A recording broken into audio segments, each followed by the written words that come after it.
Bonjour, joyeux Noël en compagnie du très beau numéro de France Catholique. Coup de projecteur sur une dévotion qui renaît, la dévotion à l'enfant Jésus portée notamment par le Carmel et par les sanctuaires qui lui sont dédiés. Et puis France Catholique vous propose également une enquête de l'historienne Anne Bernet sur les dernières découvertes qui attestent de la véracité de l'évangile de Luc et de la tradition en ce qui concerne la nuit de Noël.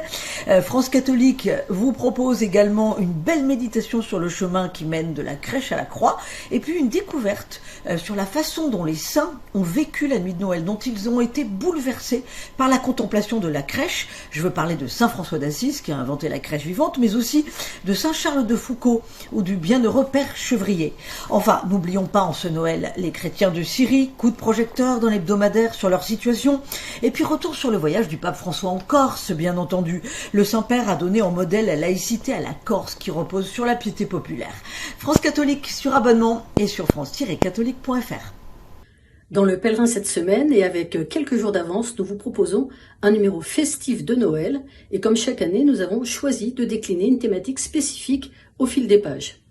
Alors que Noël célèbre l'avènement d'un Dieu venu habiter la condition humaine, nous avons choisi d'enquêter sur cette capacité à aller en profondeur à la rencontre de l'autre.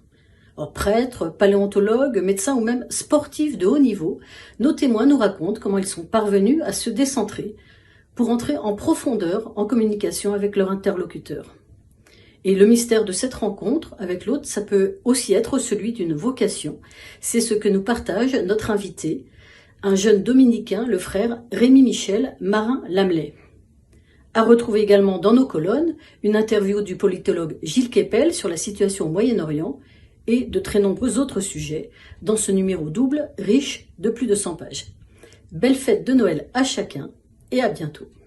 Pour ce numéro avant Noël, Réforme s'est penché sur la sobriété et la joie, c'est-à-dire pour un Noël sobre et joyeux. Sobre parce qu'il est intéressant de lutter contre la débauche qui souvent de cadeaux, de consommation qui accompagne Noël, et joyeux parce que cette sobriété elle-même est créatrice. Elle est créatrice de liens, de relations au sein de la famille, quand on fabrique des cadeaux ensemble, plutôt que se précipiter dans les magasins. Donc c'est une ambiance très chaleureuse qui parcourt ce numéro autour de la sobriété, et cette sobriété qui est source de joie.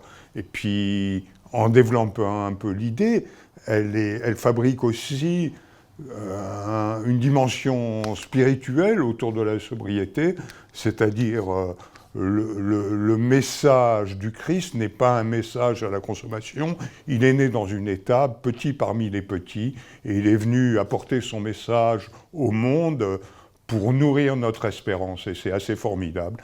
Mais ça passe aussi par cette retenue, cette sobriété, quand même très protestante et très riche.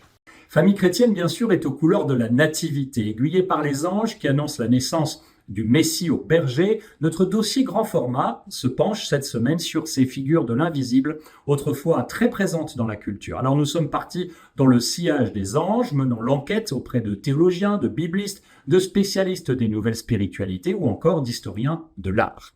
Découvrez aussi dans nos pages notre drôle de conte de Noël, écrit et illustré par Paul Beaupère. Il s'intitule « Revenez, divin Messie ». Dans nos pages d'actualité, nous revenons sur la très brève mais très intense visite en Corse du pape François le week-end dernier qui a vanté l'attachement de l'île de Beauté à la piété populaire et à ses racines. Et puis, au cœur du magazine, enfin, un témoignage très fort. Une femme relate pour nous pour la première fois comment elle a confié il y a 18 ans son fils à l'adoption. Dans la douleur et dans l'espérance, on est bouleversé par ses propos et par sa foi. Cette semaine, dans l'hebdomadaire La Vie, à l'occasion de Noël, la fête de l'Incarnation, nous vous proposons de partir à la découverte du visage de Jésus. Comment la représentation du Fils de Dieu, qui n'allait pas de soi dans les premiers siècles du christianisme, s'est peu à peu imposée jusqu'à jouer un rôle fondamental dans la catéchèse et la transmission de la foi.